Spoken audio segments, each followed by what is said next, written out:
What's up, man? Whoa, haven't seen that face in My a how you while. What's my how going you've on? grown. It's a little darker. Got a little sun. You got Got a a little little sun. tan. I was at the combine. I was running my 40 because anybody can play in the NFL if you just go out there and work out in shorts. Apparently, that's all that matters is going Well, out running around in shorts. it made this big deal about your arch nemesis having more invites than Which one? anybody. Michigan. Michigan Oh, having 18 combine invites, and that was some kind of big deal that people made. But I haven't heard anything about how they performed. But yeah, the combine was this past week, and nothing. we got a lot. We got a lot to talk about. We got combine stuff. We've got quarterback stuff. We got Steelers stuff because you guys are going up. You guys are like in a midlife crisis over there, and I'm here for it. I'm here Oh for no! all of it. Look, I'm not. I'm I'm not in. worried. I'm not worried at all. I'm. We're not in I no don't think midlife you're crisis. We worried. are. We are on the verge of this. This is our rebuild year. Last year, our 10-7 is about as much rebuilding as we do, and so now we're in the process of building on our rebuild. So Well, first things first. How have you been? Because we had to get our minds right. February is our month of vacation for people who don't know. yeah, You were out at the Super Bowl in Cabo and doing all kinds of stuff, and then I was on a cruise with yeah, the wife. dude. Like this wasn't planned. Like as much jet No, setting as I've done, I think I've been on the road or in the air you had longer. some issues. Yeah, You had some issues on your dude. travel. Just for Let me for piss you off anybody just to start. concerned. Let's go ahead and get you pissed off to start because you was way too positive about the state of the Steelers right there. So I need pissed off Trey to just go ahead and tell me a little bit Nah, about your travel or tell everybody else about MFN electric cars can go to hell. All of them. Dude, we're in New York visiting some family, it. and we go to a Hertz, and there's only electric car options at Hertz, which I've never heard of before. In this huge city of New York, where there's 1 million and plus cars, all they had at Hertz was electric cars. Some Kia, I forgot the name of the Kia Niro or something. Dude, they don't give you any way to charge it. First, I didn't know the infrastructure for charging ports or whatever, like public charging stations for cars, is horrible. Dude, it's not like going to a gas station, which I thought at this point in electric car production that the infrastructure for a charging station would be a lot better. Dude, we on the way back from New York, our car had like 40 miles left, according to the meter that measures how much electricity the car has. And it's not a hybrid where you can put gas and electricity. No, it's just Where it straight flips back and electricity. forth. Mind you, we started out with 280. I think we drove 90 total miles before it went down from 280 to 40 miles. And then after driving 5 miles, the 40 miles went down to 2 miles. And so we had to Is it one of those charge things like you're playing the radio too loud so the battery it. Something. Like mind you, I had to do a lot of research about electric cars. I didn't go into this thing I was going to get an electric car. So, dude, so it creeps down. Like the wife is terrified. The wife is like on pins and needles the entire time, trying to get to the airport on time. Mind you, we have like a 6:00 flight. And so we got to leave at like 3:00 in the morning from my friend's house to get to a charging station to get enough juice to get to the airport. All we needed was 25 miles to get to the airport. Dude, so we go to this charging port and they ask you for your credit card. We plug our damn car into the charge port. We wait there for 3.5 damn hours to get 12 miles of electricity. And so we miss our flight. We got to go wait another 3 hours just to get enough juice to get to the damn airport. We get to the airport. There's only one damn seat left on the flight standby. So I just told the wife to go ahead. I'm at the airport from 6 in the morning to 6 in the evening. I don't get home until 9:00 that evening. All because of these damn electric cars. F you, EV. F you. I can't stand Listen, you. you gotta understand. I had just got off the boat from the cruise that we were on, and we're sitting in Tampa. And I looked down and you're FaceTiming me. I'm like, what is this dude doing right now? Where's he at? Maybe he hit a bet. We're gonna celebrate together. And you're sitting in the airport a couple a couple drinks deep already, just waiting on them. We made so many friends in the airport. I was like, they can't get much worse than this. So Tommy, my bartender, he was good peoples. Me and him, he let me vent. You're gonna make this shift go by a little bit faster for me. So he just took it all in. He took the brunt of my frustration, man. He just kept on pouring, which I appreciate. Good old Tommy. Let me that was rough. We kind of recapped. We have gotten together since you went to Cabo and the Super Bowl, and then we intended on doing something when I was in Florida before and during our cruise. But man, I shut it down. Let me tell you what, I drank every day. Like every day, you was gone my for like liver, 2 weeks. My liver still hurts. Like, oh man, I got off work on Friday and went out with my buddies here. Our flight is at 6 a.m. on Saturday. Never mind that. I'm on vacation. Right. You're on vacation. I get it. We go out and, oh, yeah, we're going to have a beer or two. No, that was 6. Left Saturday morning. Cruise left on Sunday. Cruise didn't get back till the following Sunday. We didn't fly back till Monday. So I was gone like 10 days. And from that Friday until Monday when we flew home, I drank every day. I mean, but not a single beer, Trey. Not Dude, one beer after Friday was consumed. Beer takes up too much space. It takes too long to get to too much on a cruise. To the destination if you're drinking beer, you know? Man, let me tell you what, I felt like an aristocrat sitting at this bar on the ship. I made some friends because, like you, I'm just out and about and I'm just meeting people. And I met some good folks, Mike and Jesse from Lake City, Florida. They were fun. We was up at the pool and I was like, oh, is this seat open? She was like, well, somebody just left because I think we're too loud for them. I was like, that's my people right there. That's too loud? I like it. That means you're ready to turn up on the Lido deck. You didn't have any prudes out there just on the cruise, just wanting quiet. Who wants quiet on a cruise? I will not sail Norwegian again because they all did. Or they didn't want it, but that's what Norwegian gave us. There was not music at the pool. There was no cha-cha sliding. You didn't cha-cha slide? You didn't Cupid shuffle? They never played it too. They never played the Cupid shuffle. They never played the cha-cha slide. I didn't get to do my wobble. There was none of it. They had none of it, Trey. Let me tell you, I was highly peeved. What does the staff do? What did they just greet you and that's it? Do they bring you drinks at least? No. Normally you walk on the boat, you got like a big tall pineapple drink they're trying to shove down your throat. And I'm like, shove it down my throat. I want it. I was like Bert Kreischer on this. Pause. But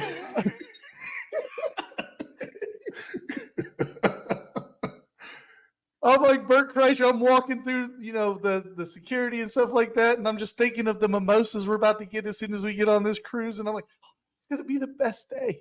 And no, I sat on that boat just waiting like, can somebody please bring me a drink? Oh, man. But you found a way. Where's a will, there's a way. I'm a man of resources. So we sat, met another nice lady. Her name was Sharon. She told me about this. It was called, I don't even know what it was called, but we had martinis all night long. I sampled every single one on the menu. The regular martini, the apple martini. There was this rum cake martini. It tasted like a milkshake, like a vanilla milkshake, and just got you drunk. And it was fantastic. I like it. I ate some food. The wife and I were on the Newlywed Game. You did? You saw me? I saw the clips of that. That looked like it was fun. Did I tell you how I had to get on the Newlywed Game? How? What did you tell me? Tell the people.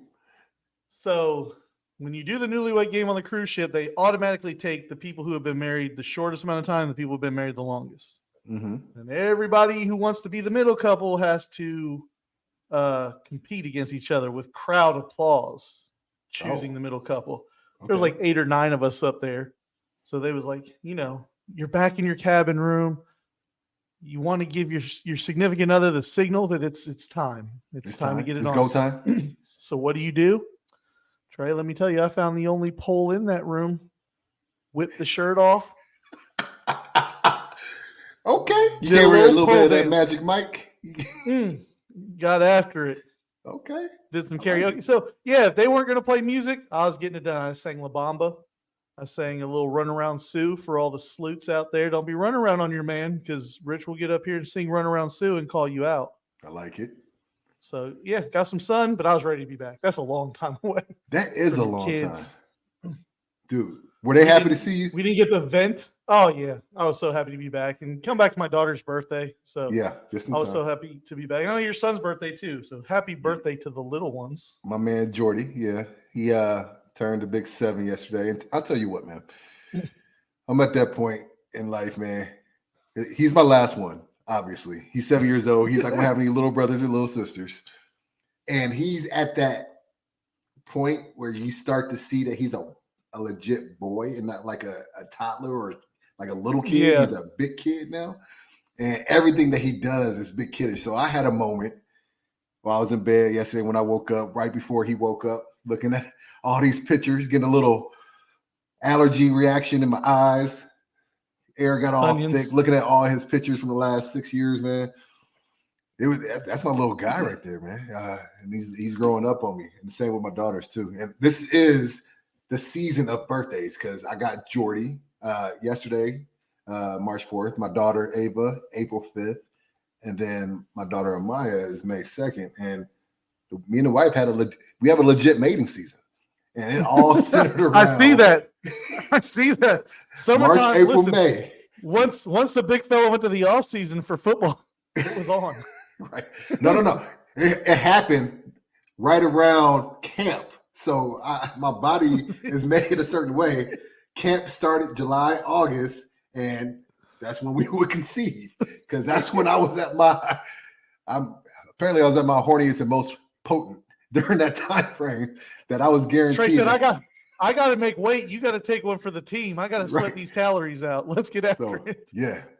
We definitely had a mating season. So all my kids are spring babies. And so we always March, April, May are always rather expensive months for us, but it's fun nevertheless. Oh yeah. And my daughter turned 11. So my daughter's in 5th, my son's in 8th. So like we're getting through this school year. I was getting it, looking at her pictures and stuff too. Because I'm like, man, she's about to be in middle school. He's about to be in high school. And then I'm like, I started getting a little emotional, first of all, thinking about how old they were. But then that transpired into, what if we had another one? And then I got like sad emotional, like, no, like we ain't starting over again. No, man. And plus you did it right. Clear. You can still play man-to-man defense. It's you got two. Yes. We had to convert the zone once we had Jordy.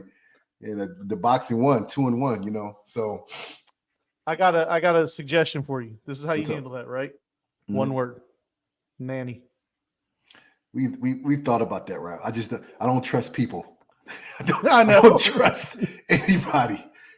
So if my grandparents or my parents or her parents can't come, we've had babysitter from time to time, but I don't know if I want somebody that comfortable with my kids or the selfish part. I don't want anybody else that my kids love as much as me or my wife.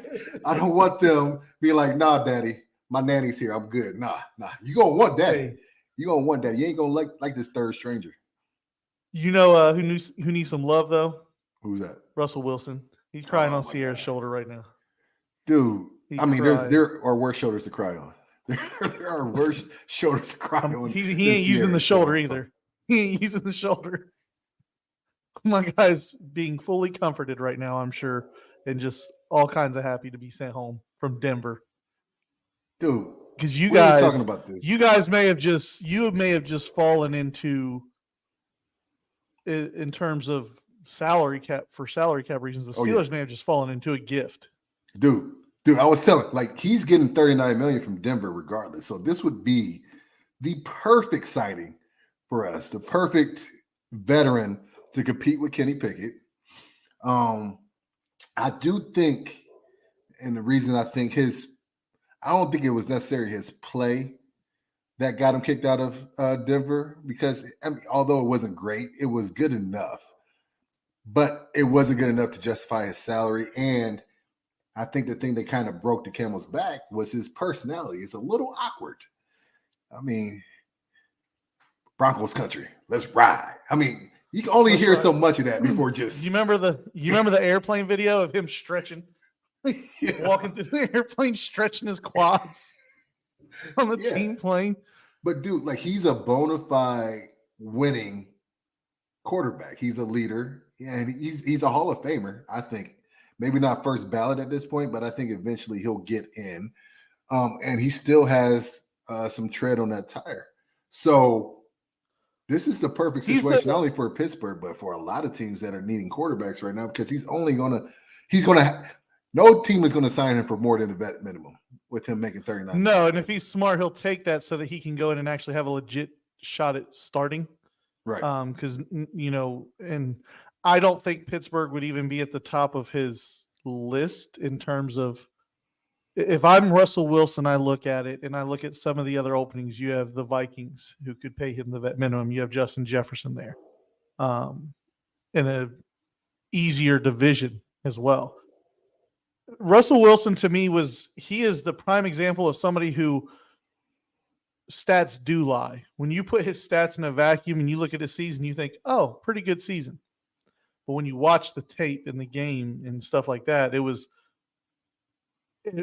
like a lot of it in inconsequential times. I mean, there was no pressure at the end of the season. This is who we thought Kirk Cousins was for the longest. Yes. Was empty stat guy. Dak Prescott. Like the Russell Westbrook of the But the NFL. stats are just the difference between Kirk Cousins and Dak Prescott is their stats are really, really good. Russell's are still just average. I mean, they're because he'll slightly throw above average. He'll throw accurately. He'll have a touchdown. He just won't have a lot of interceptions. But you're right. And he can't. One of the things that helped him on early on in his career was the way he used to improvise plays. He could get out of situations running the ball. Now, he did do that a lot better this past year, but he's not nearly what he was before. And so he holds on to the ball extremely long. And so for any O-line deficient team, he's going to be an issue. And we are one of those teams that is somewhat O-line deficient. And so if you can't throw with timing, he's already a smaller quarterback. If you can't throw within the framework of an offense, which is his issue with Sean Payton can't stand him because he can't throw with timing. Like he holds onto the ball way too long. And so Sean Payton is all about like operation, timing, throwing guys open in space. And Russell just hasn't had to do that, first of all.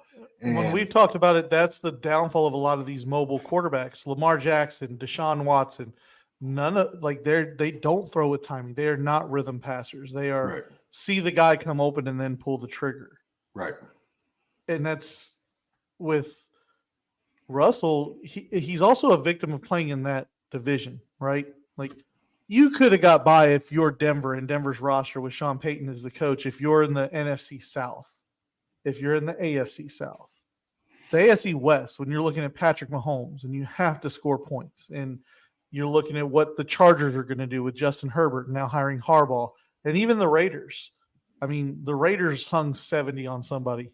I forget who it was at this point, but they just the Chargers. Bonkers. Yeah.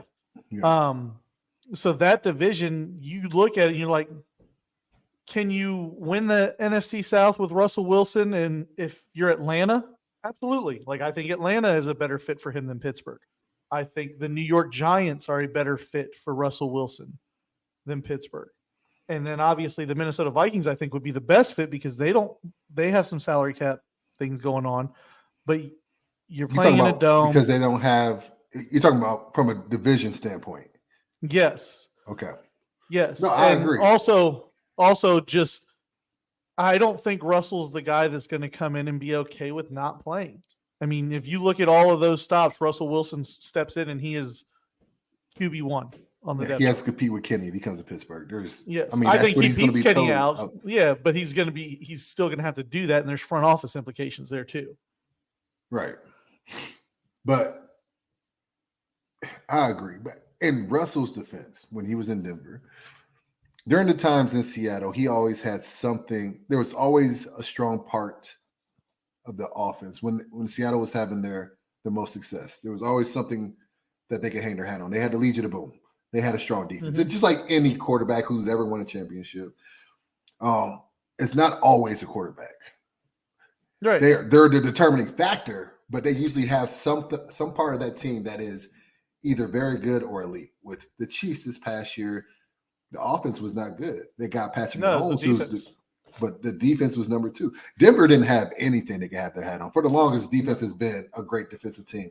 Their special teams sucked. Their defense sucked, and they had very minimal talent on the O-line in front of him, and he made things worse by the way he operated as a quarterback with those deep dropbacks and hold on to the ball for however long he did.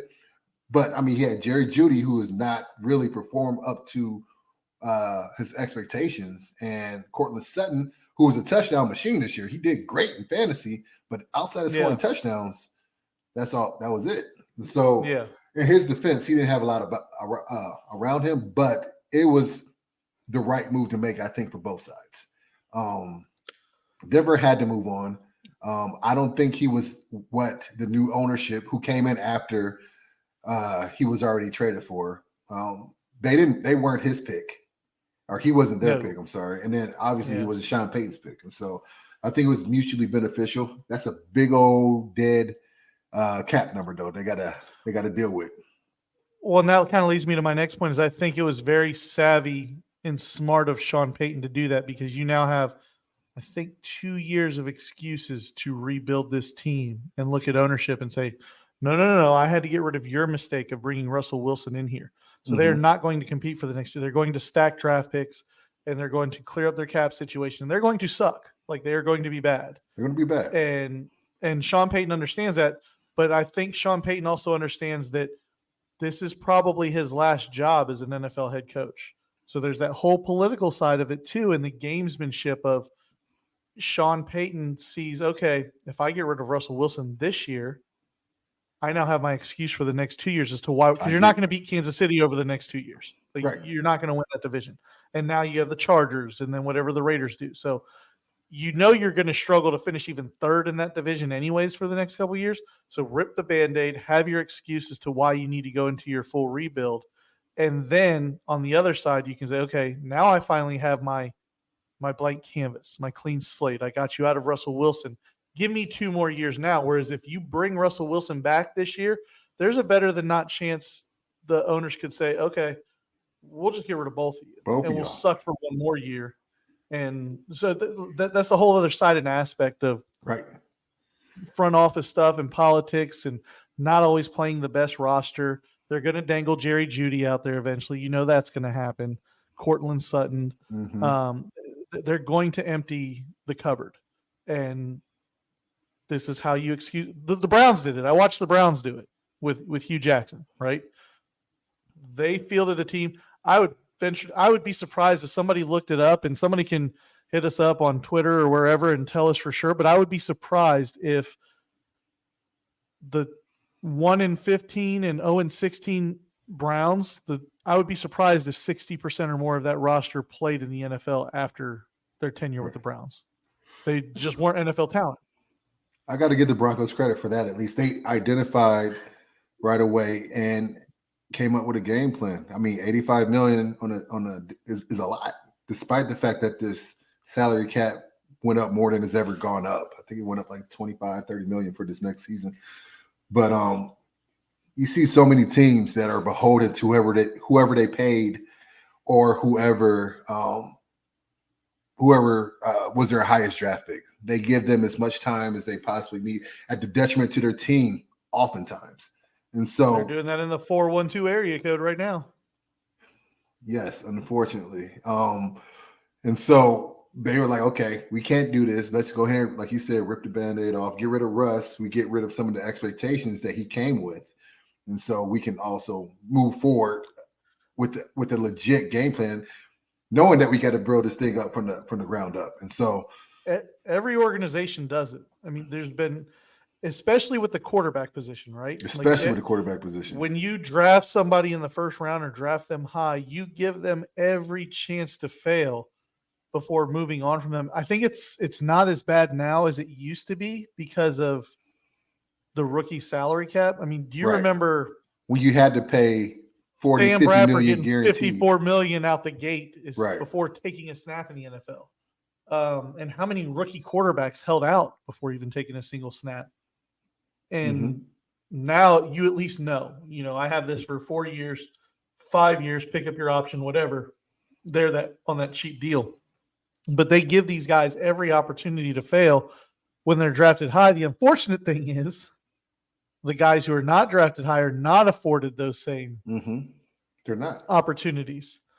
And it brings me to my next question for you when it comes to Russell Wilson, because then I have something I have to direct towards my fellow Browns fans about this too. But worst trade ever in the NFL so far, in like history of NFL, is this Russell Wilson trade. Would you agree? I mean, yes. I mean, I don't know if foresight. I was one of those guys that thought Denver was going to compete once he went there. I thought Russell had a lot left in the tank. Obviously, I didn't agree with the fact that he was going to go to a rookie coach, Nathaniel Hackett, when he first came about. I thought they needed to manage some expectations there, and he turned out not to be the answer. But in hindsight, it's definitely the worst trade ever. As much as they gave up for him, it's even worse than when was it Dicka gave up all that stuff for Ricky Williams? Yeah, which might have been the worst trade at one point. But Ricky Williams was at least productive. I will say I think Zach Wilson is an interesting fit. If Denver's going to stink, you throw a third or fourth or something at the Jets, bring in Zach Wilson, let him play you into high draft picks or something, somebody to take snaps with Sean Payton. You think so? I think there's a lot of interesting scenarios. Trubisky could be that guy to go to Denver because they're going to lose. Like, their goal is not to win games, but you still have to give the appearance of trying, I guess, if that makes sense. Like, try. Yeah. Oh, we have this defense, and 2 years is a long time in the NFL. As far as it is, so many people lose jobs, injuries, all that stuff, and so like you say that Sean Payton afforded himself at least 2 years with this releasing of Russell Wilson, but I mean, if they are that bad this year, if he doesn't show at least some promise with the roster that he has, albeit with a depleted roster, probably not the most talented one, and they only have 6 draft picks this year. They don't have a second-round draft pick. All they have is the number 12, and then they have 5 other picks after the second round. So they can't really restock the cupboard this year, and they really can't go after that many high free agents. And so, well, that's what I mean is you don't want to. That's not desirable for any other coach. Like, right. He'll get this year, next year, because they're going to be in salary cap hell with that cap hit for Russell Wilson, and they don't have the picks. So they could still move on after 2 years and then bring in somebody. I think Sean Payton did it smart to buy him. Like, this is his attempt to buy himself more than 2 years, because keeping Russell Wilson, you were done after 2 years regardless. I also think they did it this year instead of waiting to next year because of the quarterback class this year. Even at number 12, I think the first 3 quarterbacks that everybody says are the top 3, Caleb Williams, Drake May, Jaden Daniels, are going to be gone before they get there. So unless they're aggressive and move up, they're going to have to choose between Bo Nix, Michael Penix, and J.J. McCarthy at the number 12 pick. But my point is that getting we'll get to the combine and we'll get to the combine and draft stuff later. But go ahead. That's just the fact that J.J. McCarthy's name is mentioned this year. Getting somebody that you think could be the future of your squad this year, which I think is what they want to do, and that's why they made the move this year, will help mitigate some of that 40-something dead hit, because they got to spread this $85 million over the next 2 years. Yeah, it's not all going to happen this year, and so getting a rookie quarterback on a rookie contract will help mitigate some of that loss, and so they can kind of build around that. So I think that's why the timing of it makes sense for them, and they were able to do it, because I think they're going to have to be aggressive. I don't think they could just take a stopgap this year and just wait for the dead space to clear.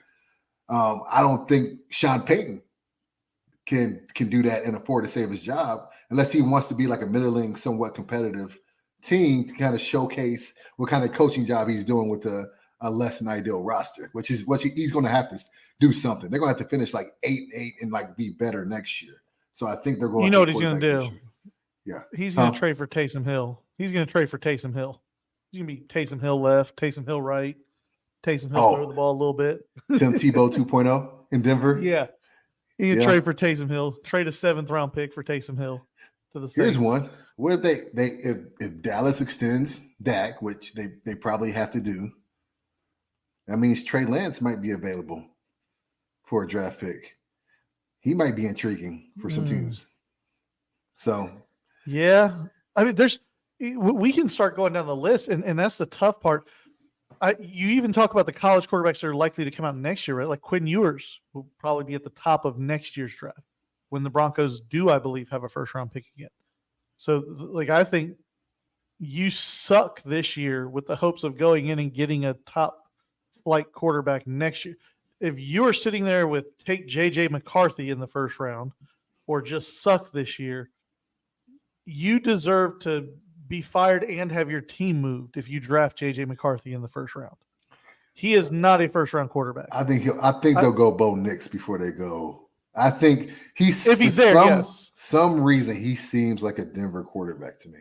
I don't know what it is. Bo Nix. He just seems like he's supposed to be in Denver. I don't know if it's the name, if it's the way he carries himself. He just seems like a Denver Bronco. I just can't place my finger on it. So he might be one guy that I can see a team reaching for because he doesn't deserve really to be drafted before the 2nd or 3rd round.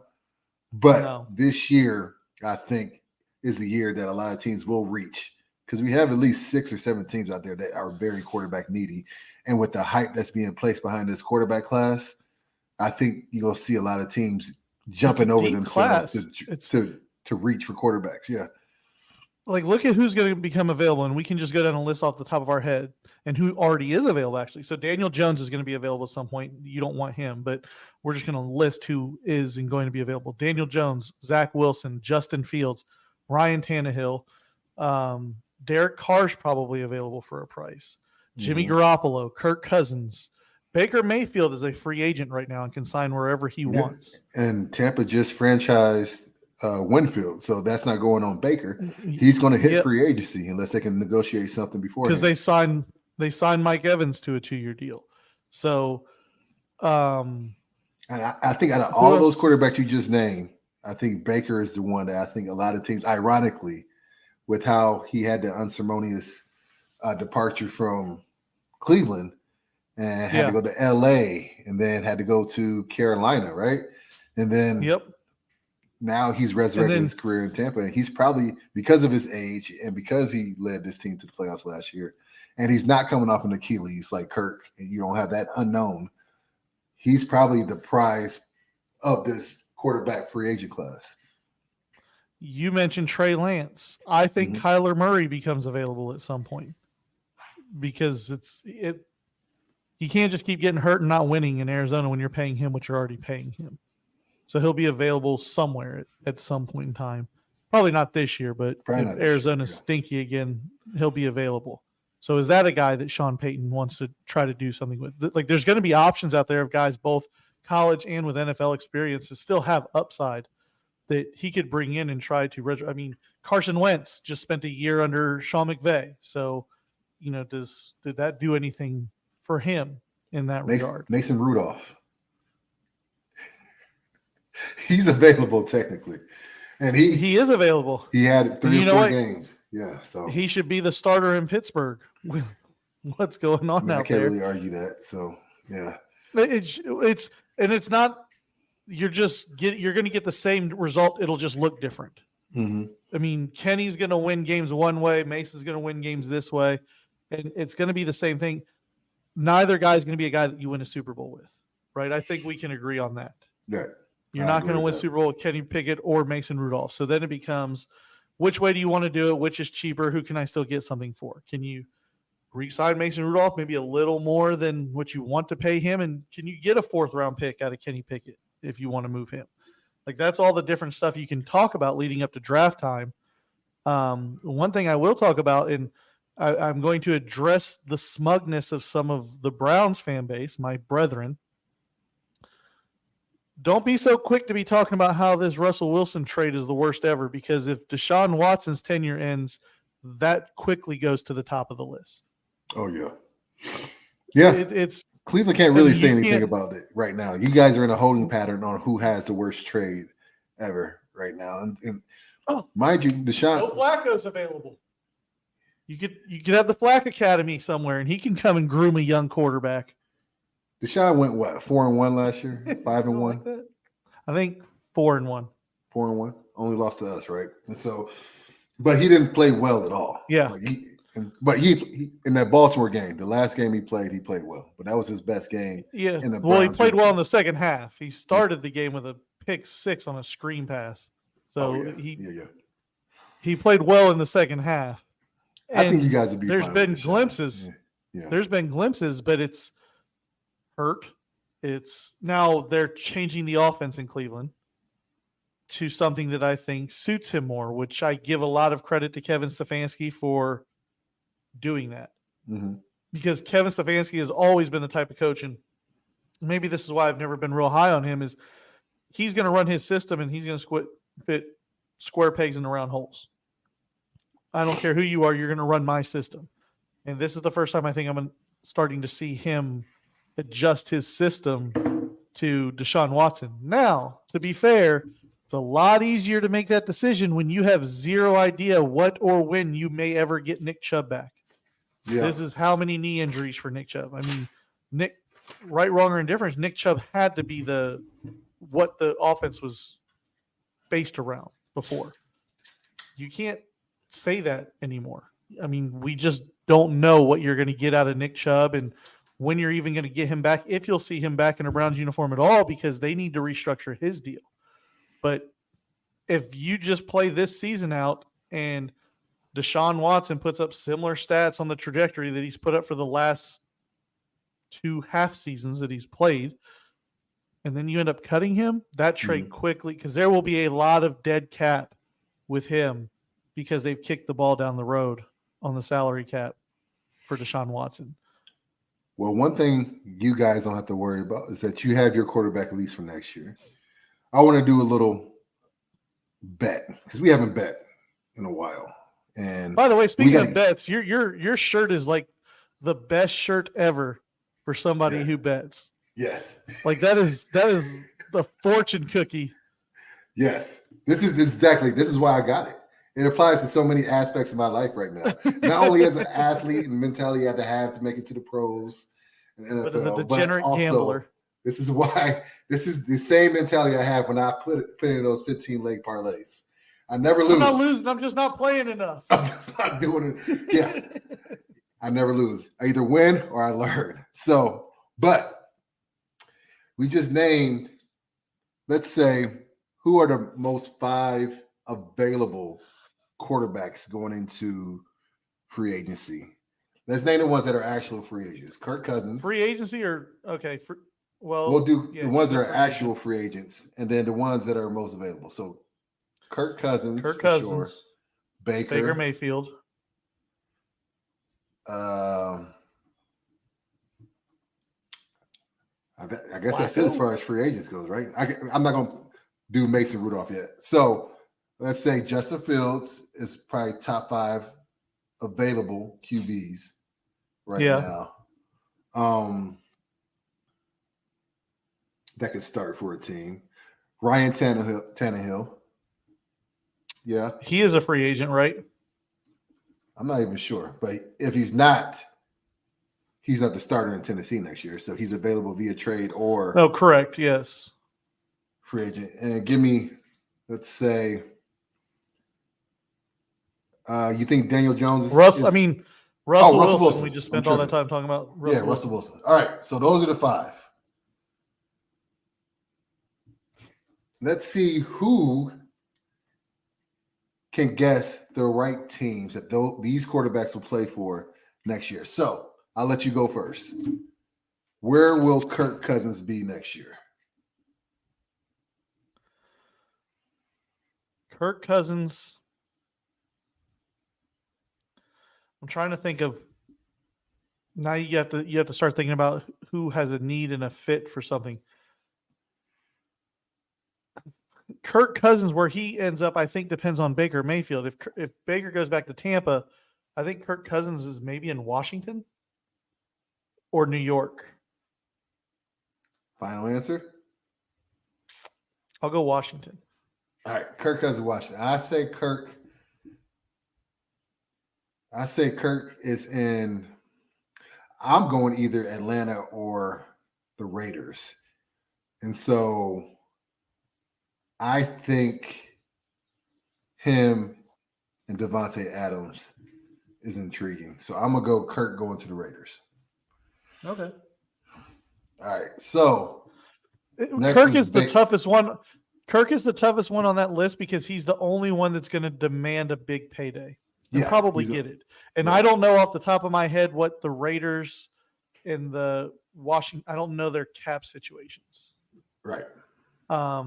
Atlanta, I'll be honest, I didn't say Atlanta just because everybody's saying Atlanta for Kirk Cousins. No, that's why I said it because I think we both saw the rumors yesterday that I don't know how anybody would even know that he's thinking about moving his family down to ATL, or if it's even because he wants to play for the Falcons. But he's going to be in there preaching the word in all the clubs in Atlanta, telling people the gospel. I don't know. That's the place for I can see him in Magic City. You like that? You like that? Down in Magic with City. His chain on. With his chain on. You like that? Okay. Baker. Baker. I'm gonna say he's going back to Tampa. I think that's probably the easiest bet right there. I think he's going back to Tampa. Send him.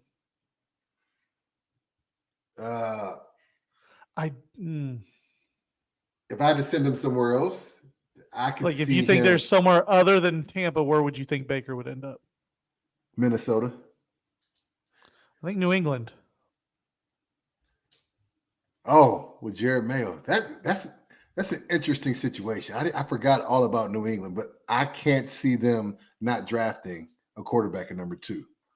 So I don't think they would. No, I think they will, and I think that's what would keep Baker going back to Tampa is New England. Baker has also seen dysfunction, and there's something very dysfunctional about New England right now.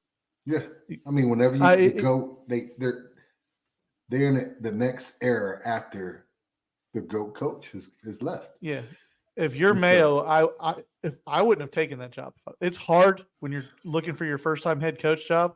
I would not have taken that job if I was him.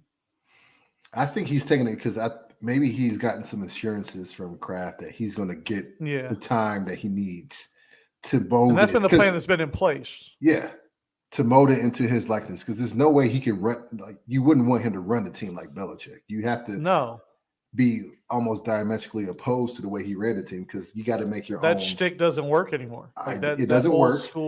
Right, and like that identity is gone. He's not there anymore, and everything that was there that had any resemblance, you want to get rid of and start to forge your own path as a coach. That's what Tomlin had to do when Cowher, like you replacing a Hall of Fame coach. You can't try to do things like he did. Like, you can keep certain aspects of it that fit within the franchise as a whole, but ultimately you have to forge your own path. So we both say Baker's going to stay in Tampa. Yep. That's our final. Okay. So Kirk, you got Kirk in Washington. I have Kirk in in Vegas. Both have Baker in Tampa. Justin Fields. Atlanta. ATL. I think this is tough for me, actually. I was going to say Atlanta. I want to say Pittsburgh because I waffle back and forth about, but I think in the Arthur Smith offense, I think it might work for him. But I've been on the record saying that I don't want him on X. So I kind of got to stick with what I said a month or two ago. It's Twitter, not X. So we need to fix that right X. away. I done broke one of our rules, man. Damn. Yep, that's Twitter. It's on Twitter. So I'm gonna say Justin. I don't think Chicago's gonna trade him within the division, even though I don't know why they wouldn't if they don't think that he's good enough to play. But I don't think they'll trade him within the division. So I'm gonna say Atlanta too. Damn it, I didn't want to do that. I But mean, you can't send Kirk Cousins and Justin Fields to Atlanta.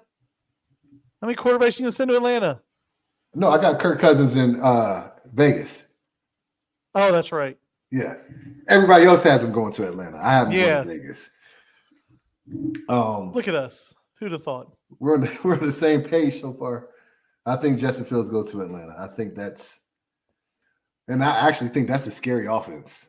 With Yeah, if they can straighten he can him out, he can use his tight ends and Right. keep Bijan involved. right, you're right. He'll make Bijan more of a threat with the way that he can. It's kind of like what Miles Sanders had his breakout year with Hurts Yep. last year. All right, so Tannehill, I say Minnesota. I think he's a good stopgap quarterback.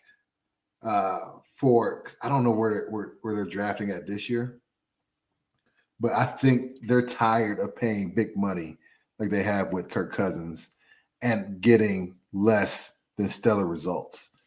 And so I think they're looking to the future, but I think they use Ryan Tannehill as a stopgap. I still think he's destined for Pittsburgh. You think so? Yep. Yeah, Right. because I think Arthur Smith will want somebody in there who knows the offense, because if things get off slow, this is the year that they will have a quick hook for Kenny. And he'll want somebody who can go in and run his offense real quick. Actually, I can't even argue against that at all. And I think I did say that before, but I'm just going to stick with Minnesota just because I can't go 3 times in a row with the same answer. And then I'm going to say Russell Wilson's in Pittsburgh next year. Okay. Where do you see Russ going?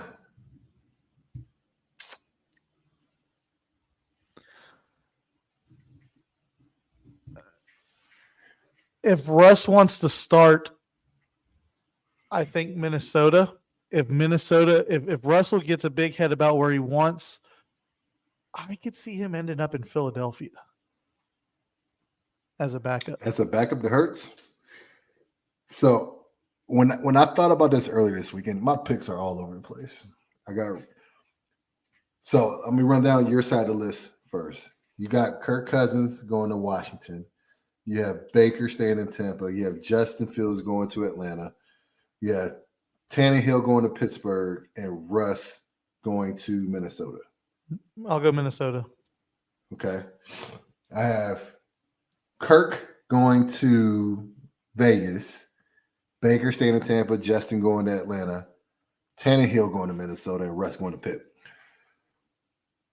When I thought about this before, when we first started talking about Russell Wilson and where the most likely scenario he ends up, I thought Russell in Vegas only because his wife is Sierra and that maybe they could get some kind of residency thing going. Because I think at no point in time in NFL, more so than now, has there ever been more things influencing where players end up and things outside of actual football stuff.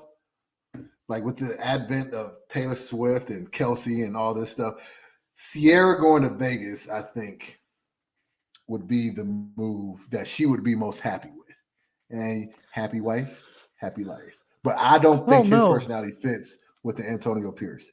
I can't really see that. No. But at the same time, Antonio Pierce will beat him up. He will beat him up. He would lay hands on him. He would lay hands on him. He would beat him up. Like, you corny little dude, you little cornball. I am going to beat you up in front of this locker room if you stretch your hamstrings one more time. If you come in here and you say Raiders country, let's ride, I swear I'm going to beat you up in front of the whole team. We'll be Antonio that was Pierce. the only caveat. I can't just see that marriage working out too well. So I'm a Vegas regular, if you will. When you were out there for the Super Bowl, you called me for directions, and I was off the top of my head able to tell you where to turn and where to go. Dude, it was impeccable. Like, you didn't even have to think. You know how you look in the back of your head trying to recall stuff? No, you just Instantaneous. I know the landmarks. Yeah. Vegas is where acts go to die. Yeah. And I think Sierra is still too big for that. I don't mean die like literally. I mean, it is a city of nostalgia. Like, look at what plays out there. Celine Dion, Brooks and Dunn. Usher before the Super Bowl was playing Vegas because the only people who wanted to go to Usher concerts at the time were out on vacation. I And think it it's was a kind of shifted a 5,000. little bit though. Like, cause you have Adele It's out starting to there. because you got Adele and Yeah. that new Sphere out there. Now, if Sierra was able to wrap something up at the Sphere, I could see it, but I You don't got think Bruno Sierra's a out big there enough too, draw. right? Bruno's not. Occasionally. Yeah. I think Bruno pops in and does a show when he's on his way to Spearmint Rhino You just for need the night. some pocket change. Real That's quick. his reason to go to Vegas, and nobody notices Bruno Mars in Vegas because he's like 5'4", so he's just walking around, flying under the radar, got his glasses on, gets up on stands like that's what I like. So he does his little thing, but 24 karat there magic, are some baby. big, yeah, there are. I love some Bruno Mars. We could just have a whole Bruno Mars day one day. Dude, he's But the, yeah, the concert I've been waiting to see. I can't wait to watch him in concert. But go ahead. But yeah, there's just so many acts out there that are like they're older acts. They haven't put out anything I can really see Sierra new. having a Usher type resurgence in Vegas, and that she makes good music. She makes some music that makes you want to dance. And they all make good music. Like, I like the music. I would have You're- gone to see Usher, but it's just I don't know if that's the draw to get you to live there. I mean, I get it. I was just throwing stuff out there. This is what we do in the off season when there's not a lot of sports going on. We got to try to make up stuff. You know how these. And if we're being honest, Russell Wilson could put some sunglasses on. He could pass for Bruno Mars at the karaoke bars when he's out there.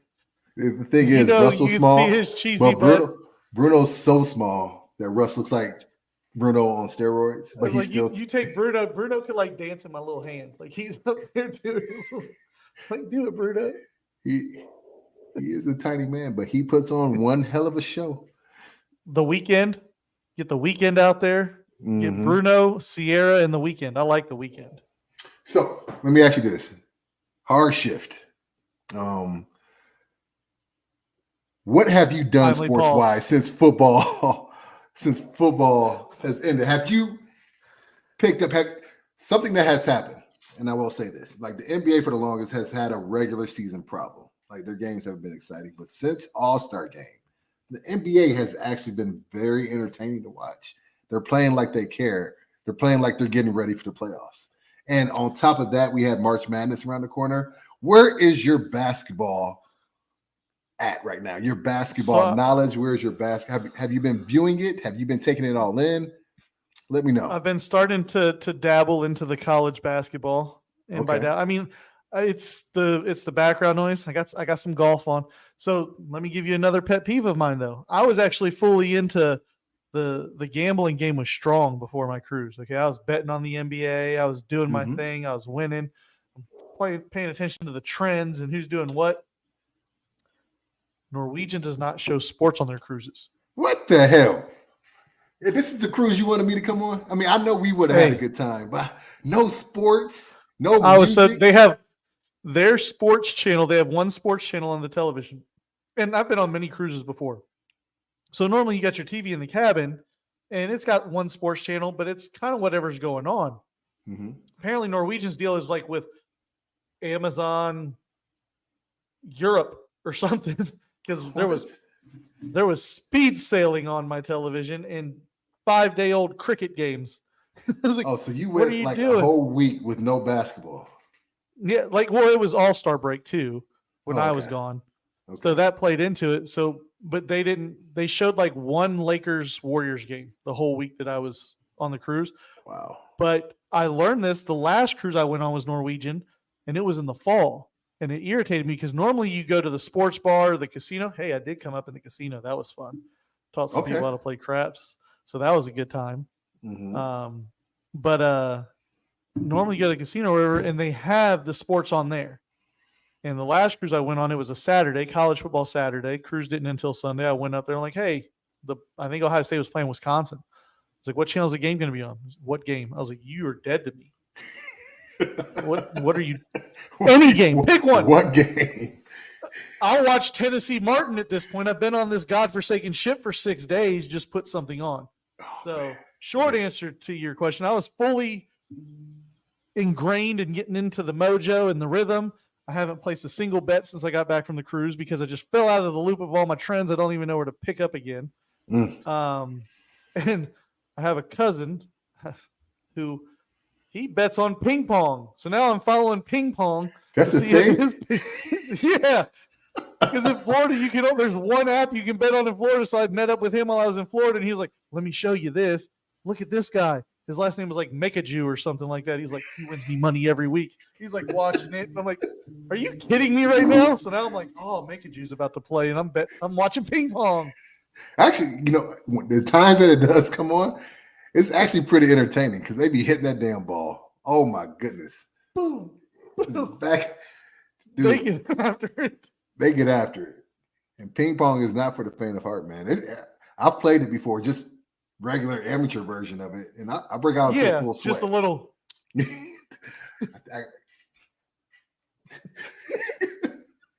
Try to act like I'm one of those. Listen, I was playing with my son on the ship, and I took the ping pong ball, and I tried to do that whole thing right there, like when you spin it over. And he was like, "What are you doing?" I was like, "It's not going to spin, but you're going to think it's going to spin."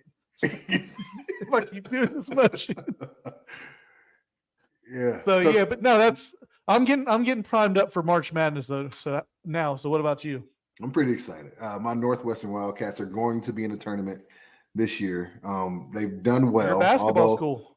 Yeah, you guys, your basketball program's done well the past few years.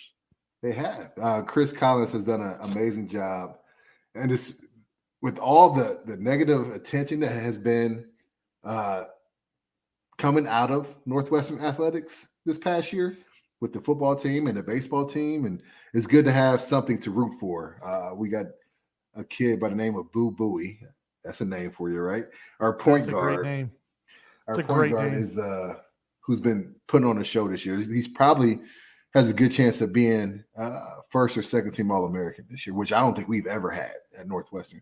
We had a dude by the name of, this is a throwback, I wonder if you've heard of this name, by the name of Evan Eschmeyer, who used to play for the Dallas Mavericks, who played for Northwestern back in like the mid to late 90s. I think that might have been our only NBA player that I can remember the last 2 or 3 decades, but I think Boo Booey's going to be that guy. So it's been exciting as a Northwestern Wildcat fan, watching us and getting primed and ready and having a reason to get excited for March Madness. And so, but it's made me watch other teams. It's made me watch Duke, which in North Carolina and Kansas, all the blue bloods that are good, but still very, I think in this day and age where you have the one and dones, and now you got the NBA converting back to high schoolers being able to go to the NBA, and you have all these G leagues and D leagues and L leagues and Drew leagues and whatever the hell. You have all these different options for kids coming out of high school that you thought that maybe college would suffer. I think it's better than ever now because you got guys that have been there for 4 or 5 years, for 3 or 4 years, playing, maturing through the college game, and I think the games are a lot more competitive. So I'm really excited about what March Madness brings to us. And I know we talked about doing a March Madness episode and getting our wives on board with their brackets to see why they picked the teams they picked. So another reason to get excited for March Madness. My wife beats me every year. She beats me every year. Are you talking about March Madness or she just beats you? Yeah. Oh, she beat.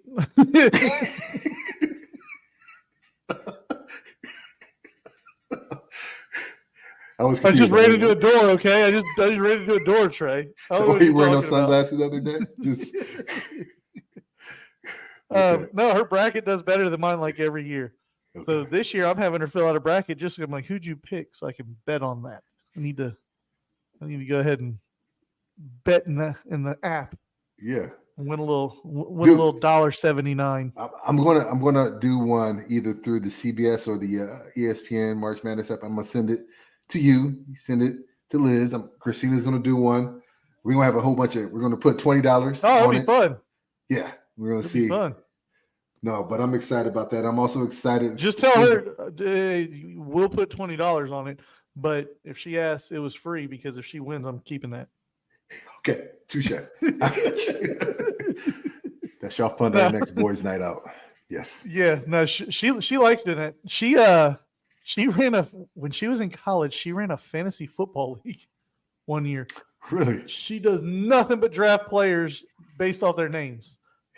Like she started rooting for the Cavs when we were dating because of Zydrunas Ilgauskas. And she was like, oh, I've got to have his jersey. So like it was a full thing. The night they retired his jersey in Cleveland, she was like, we have to have tickets. I have to go up and see this. Dude, I was an Ilgauskas fan, but he does have one of those names that kind of just is fun to say. It's fun to say. She just recently stumbled across Jokic. Dude, Nikola Jokic. Because she saw him doing like some weird thing with the jump ball in one of the games or something. She's like, I have a new favorite player because she's just been torn and down in the dumps ever since Z retired. She liked Anderson Varejao a little bit. Sasha Pavlovich. She likes Sasha Pavlovich. Oh, she just likes all the European guys, huh? Just all the weird name There's dudes. no American names that she's interested in. Maybe she'll like Boo Booey. Well, as soon as you started saying it, I was like, man, wait till I tell her about this guy's name because she's gonna be wearing Northwestern gear for March Madness. That's all I wanted. That's all I needed to hear. She's not allowed to be your good luck charm for Northwestern, too. Yes, she is, man. Yes, she is. We've already discussed this. She's my good. There's no problem there. So yeah, we'll do March Madness bracket. We're gonna have a guest. I'm so excited about this. We're not gonna let the lid off yet. Oh man, I was about to give a clue. My level of excitement for the guest. It's not natural, but I don't know that I've ever laughed as much as when I watched this person's video. Mm-hmm. So getting to know him, we're gonna get to talk to him and know him. So I think we'll have that later on this week. We're gonna do another one this week. Yes, most definitely. And then we got real quick. Was Max? Did you talk to anybody at the combine? That stupid event, that meat market.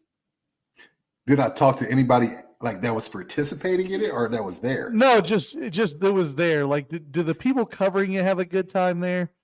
Well, Indy, and I'll let the cat out the bag a little bit right here.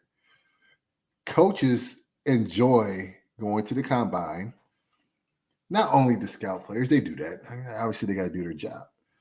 Indianapolis does a good job of letting coaches let their hair down a little bit.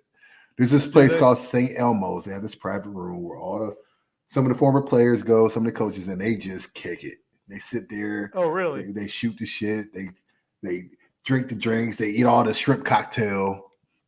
That's the place. Somebody sent me a picture of the shrimp cocktail. Yeah, that's like their claim to fame. That's why I heard that name. Yeah. So they're at the bars, they're karaoke. The coaches and scouts have a good time at the combine. It's not all work and no play. That makes sense because I've always wondered, like, we've legit moved the location of the NFL draft, but the scouting combine is untouchable. It's awful. Yeah. You can find any arena or dome in the country that have people run 40-yard dashes and bench press. But it's never talked about moving the NFL combine out of Indianapolis. So I'm just like, it's great for me. It's so close. I mean, maybe next year we'll have to make our way up there, get a little. It's a very convenient, and because Indy is low key, because the weather, and you don't see a lot of the locals coming out. Really, the coaches kind of do their thing in secrecy. They don't have to worry. If you take it to a place like Miami or LA, it's just going to be too much going on and too many eyes. And there's too many other people there. Too many other people. Keep it in Indy. Chicago and New York and stuff like that. Now you can just go up, do your little secret knock on the door, and then you're in there and you get to go and have some shrimp cocktails and a few drinks. Dude, yeah. And it's like a big cheers. Sometimes you want to go where everybody knows your name. And so these guys go to the same place. They have the same order, same bar, and they know exactly what these coaches and these scouts and these GMs and all these other front office folks drink and what they eat. And it's just a comfortable place for the coaches to go. So, like, they're trying to bid out future combines, but they're getting some pushback from the coaches and from the front office folks because they really don't want to move. I mean, I can imagine Bill Belichick goes there and Betty's been waiting on him for 42 years in Indianapolis. They got Yeah, pictures of each other's great grandkids hanging in their wallets because she makes her nut every time that Bill comes to town and gives her you that can good always tip. go. Maybe get you a crafty somewhere, So Oh, God. Oh, and with that, I think that ends it for us today. Oh But yeah. all right, man, it's good to be back. Had fun. We'll do it again in a couple days. All right, sounds good.